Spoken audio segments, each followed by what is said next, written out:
Okay, so I'm making this video and it's going to be about how to heal hypothyroidism, and it's coming from a standpoint of removing the causes, the internal blocks, or what's sometimes called psychosomatic causes of illnesses. I've just had some insight about it, and I'm not healed, but I think maybe this is the thing that will heal it. And I wanted to start making videos like this just because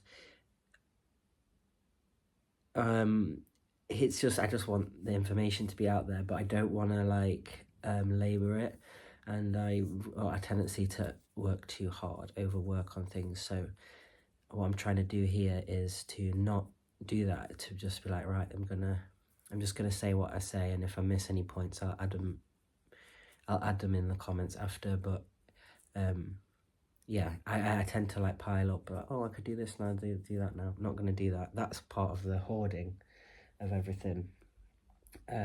Anyway, so hyperthyroidism is a illness of time. It's about time, and I just been like learning to drive, and one of the things I notice about that is that stalling, and he described to me what stalling is, and I was like, oh, okay, because I've got both sides of the thyroid thing, and they say that women get the slow thyroid commonly, men get the fast one. I've got both, and what that practically means, you could say a lot of things, but what I want to say about it is that these are divine. The slow thyroid is a shadow mother wound, and the fast thyroid is a shadow father wound, and I have both. Maybe that's why I'm non-binary. So what's going on in that situation? I just got a opportunity to apply for something last minute, and when that happened, it triggered a cold. Because instead of saying, okay, instead of having a nurturing internal father figure that says, oh, that's got a good structure and a good container, I have a bad one that says, right, so you've got to do all the work you already had to do, plus this extra work. Instead of, you know what, none of that other stuff's really important, just concentrate on what you want to be doing and what's good for yourself. So one of the symptoms of it is not being connected to what you need at all. So I was like, right, okay, now this week I need to do twice as much work. And when that happens, that triggers a cold for me. And 2 weeks ago this happened, but I managed to like avert the cold and see. But this time, because that one was just a deadline for a friend, it wasn't high stakes. Whereas this one is like, oh, this could change the whole trajectory of your life. So then it sets off this other thing into motion, which is like you need to do twice as much work. So that's the one part. So when you stall, you're trying to go forward and you're trying to not go forward. You're pushing and pulling at the same time, and the car gets confused and it stalls. That's what I'm doing, and that's my mother moon, one of the mother and father wounds together, creating that stalling. So then when that happens, I go into this state, and it's like exhaustion. That's the slow thyroid, can't do anything. And it triggered this other thing, which is like, so I've got this dad in my head that's like, you need to do twice as much work. I was always like, if you're late a minute home, you're going to be grounded. Just this non-supportive father figure. And then anyway, so the healing for that part is to reconceptualize what the non-shadow version of the masculine voice would be, which maybe we'll get to that in a minute. But then the slow thyroid is like, there's a lot of different types of gone wrong femininity as well as masculinity, but in this case it's like I've got a cold obviously, so sorry about that. And the divine femininity, the non-divine femininity is like,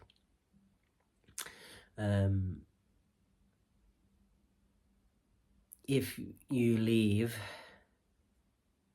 right, you're going to get no support to do the things that you need to do, and the outside world becomes an unsafe place.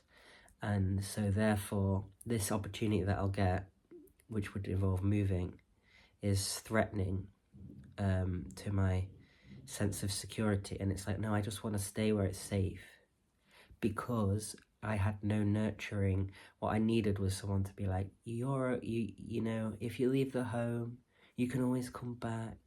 We'll keep your room nice. Like, that's not what I got. What I got is like, if you leave, you're against us, and I'm gonna throw you anything you leave behind away. So that creates a feeling of another version of the same story is, I want to stay in the womb. It's safe and warm in the womb.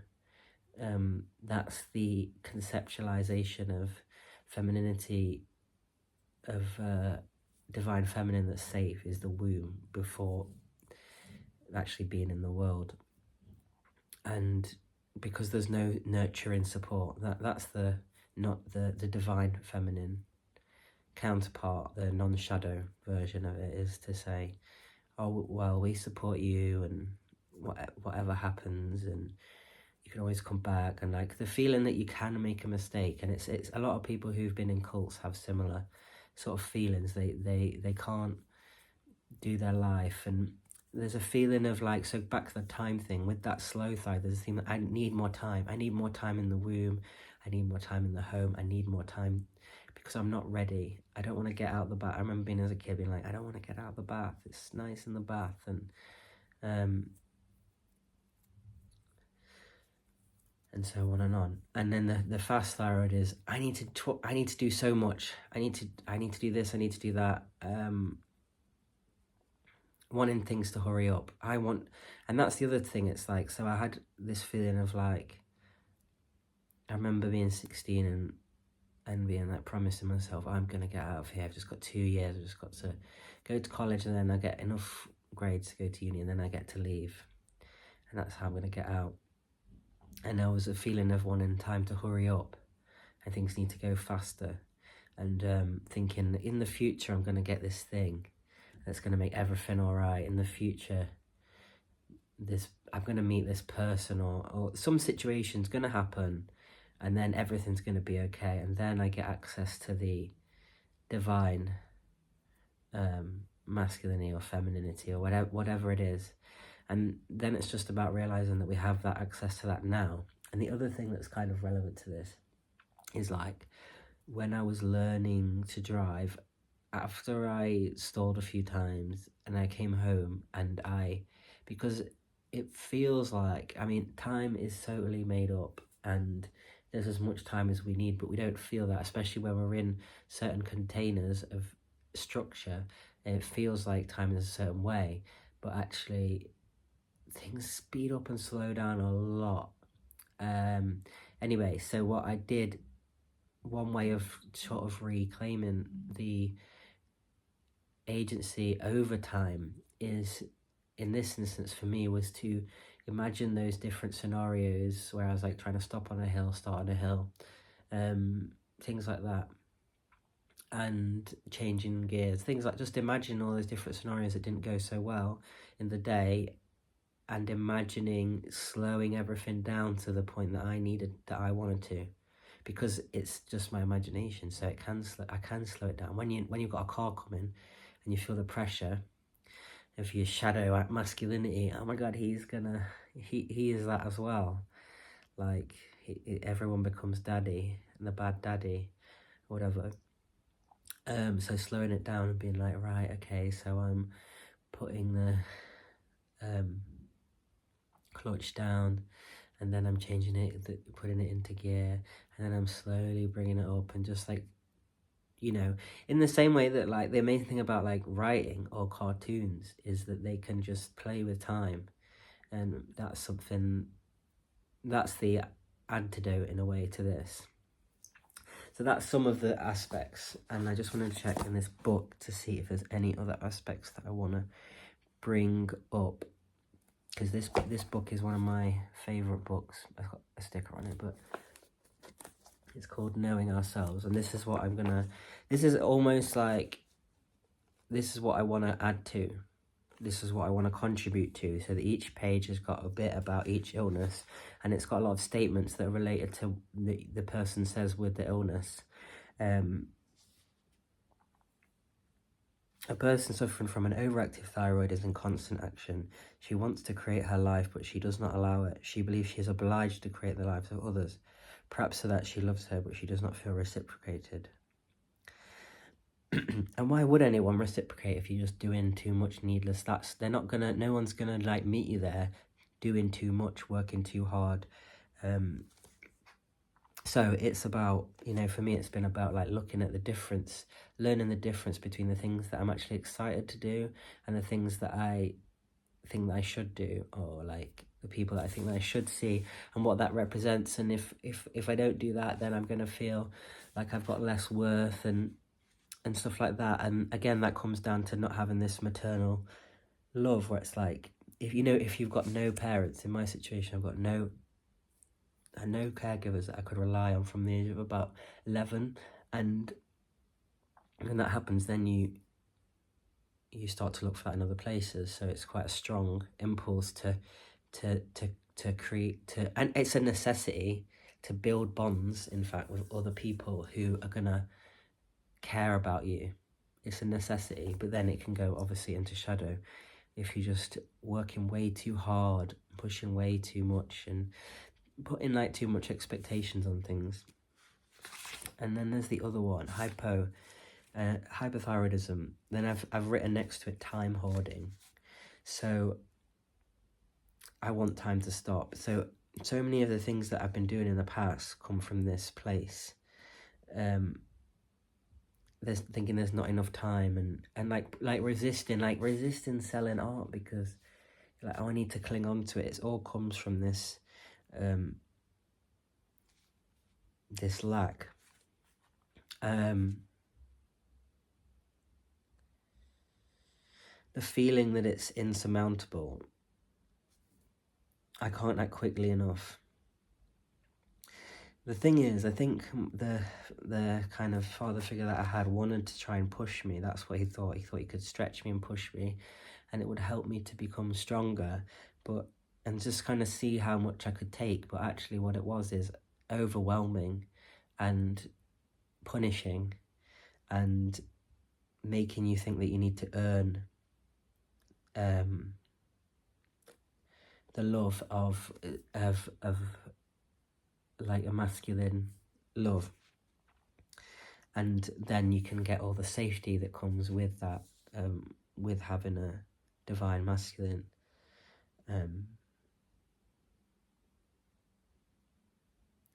So yeah, you have to do something quickly, but I can't do it because there's too much to do. I literally over and over again create that.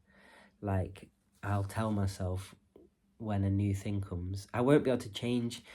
I couldn't, I shouldn't say I won't, that's the old me. I couldn't change tactics quickly given a new piece of information, a new plan that would be better. I'm like, no, I'm sticking to the old plan. It's like, why? You're not even excited about anything about the old plan, but you think that you have to do it because you're like, no, I have to stick to what I've said that I'll do, and I have to do too much. Like, that comes from, like, in my life, it comes from having to go to school enough to like get a high enough attendance to not have social services come around, and then also having to run a household at home. So doing two people's work. I was doing my work and my mum was ill. She wasn't doing anything, or a lot. She didn't do a lot of things that needed to be done. And that was incredibly high stakes things, like finding a house that we were losing. So the other one here, it says, I must remain a child. I will grow slower. So this is the thing. So if you're in a cult-like sort of situation, when you reach the same age as your parent emotionally, and for me that was about 10, you suddenly start to become a player in the drama rather than a child. And you know, there's a tendency to want to stay a child to protect yourself from that, to not have to be, suddenly everyone's blaming you for something. You're like, what? But then also, like, any growing up would threaten, any growing up would threaten the parent, because it reaches a maturity that they haven't reached. And therefore, like, love is linked to staying small. And so in this situation, if your life's about to get like better, or change, and you're about to go to another stage of life, it's not better, it's just a natural progression of a human life. Suddenly you're like, well, I'm going to lose that love, because it wasn't real divine feminine love. It was control and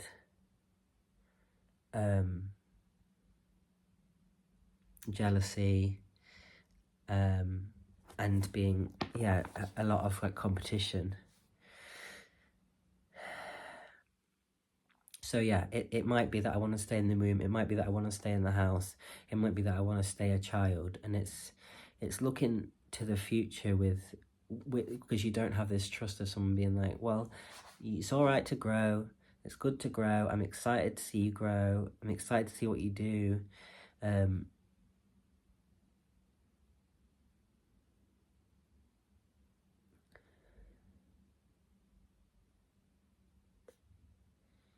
Okay, it says here, deep within herself, she is not sure that she is fast enough to achieve what she wants. And what does that come from? That comes from people not letting you be confident in your abilities, or like hiding your own capacity because it threatens other people around you. So, you know, last year I did a test, the theory test for the driving, right? And I was so scared to do it, and I really thought I was going to fail. And there's a million reasons for that. I was treated as pretty stupid at school as well, but obviously it was just because I was bored. And I was like ringing my friend up before I went in and after, and I was so nervous about it. It was kind of insane. And like when I came out, I did it really fast, and when I came out, they said, have you done it all? And I was like, yeah. And they were like, have you done both parts? And they were like, I was like, yeah. And they were like, they basically said, like, we don't see people coming out that quickly. And I was like, oh god, maybe I've messed it up. And then I got like a really high mark. I can't remember what it was, but it was like just like 2 wrong or something like that. And it's like my capacity of what I am is so far away from what I think that I am, and that comes out of not having this parental support that says, oh, you can do it. You are good enough. Like I had a week to do 2 tasks, and I've taken 4 days off, and I know that I've still got enough time to do those 2 tasks and to a good enough standard, but I still go into this state. And it's just not having had that support for so long. But anyway, the thing that I want to add is also the Louise Hay book. So, you know, in recovery terms, you have this problem in inventory. You have the column 1, and if you want to get a good column 1 of like fears, resentments, harms, that's like, this book is how I do that. And I will write down everything that strikes a chord from, say, a certain illness. I'll write down everything, and I'll write down everything that's related to that from my own life. And what I've recently learned is that the important thing as well is the column 3, and that is often it's revolves around one of the things in the final column is being dishonest. So then it's not explicit in the book, in the big book, but it's within the culture to say, well, what is the truth? And that is like, and if you want to know what the truth is, Louise Hay is the one that's, because you can write the truth. That is, you get to write it. And these are just like suggestions. And firstly, some of these, when I read them out, I was like, wow, this feels like medicine. This feels like it's healing me. Like certain ones, like the universe approves of me. I was like, wow, I can't describe how much that calms my nervous system. But let me find the thyroid one. I don't particularly love the thyroid one in this case. I think I've got my own thyroid ones to write. But I will. Hyperthyroidism. I am at the centre of life. In the middle column it says rage at being left out. And then it's I am at the centre of life and I approve of myself and all that I see. Yeah, and that comes from the lack of approval. It says rage at being left out, but it could also just be rage at not being good enough. Because once I was not good enough for someone else, but now I just tell myself, you're not good enough. And it's got nothing to do with reality whatsoever. And then we've got hypothyroid, that's the slow one. Giving up, feeling hopelessly stifled. But yeah, it's like not wanting to be born or something. I create a new life with new rules that totally support me. And I would also say, I know, deep down, I know the difference between, I know what I want and I'm willing to get it. I'm willing to take whatever psychic damage. Being born isn't fucking nice, is it? It's pretty intense experience. It's like I'm willing to take the psychic damage of being born to get what I want, which is to live, and trusting that I can do that and that I can let go of all of these fears, because I'll be nurtured outside of the womb. I'll be nurtured in the world. There is nurturing there. It's not just the tube connecting me to my mum that nurtures me. I can receive nurturing from so many places, but I need to recognize the difference between nurturing and seduction, which is a different thing, because we mistake that all the time, and the unhealed feminine or whatever. Anyway, I think that's about it. I will make more videos. I've been putting this off for a long time, but I think it's about time that I shared what I am working through, because it might help other people. So, thanks.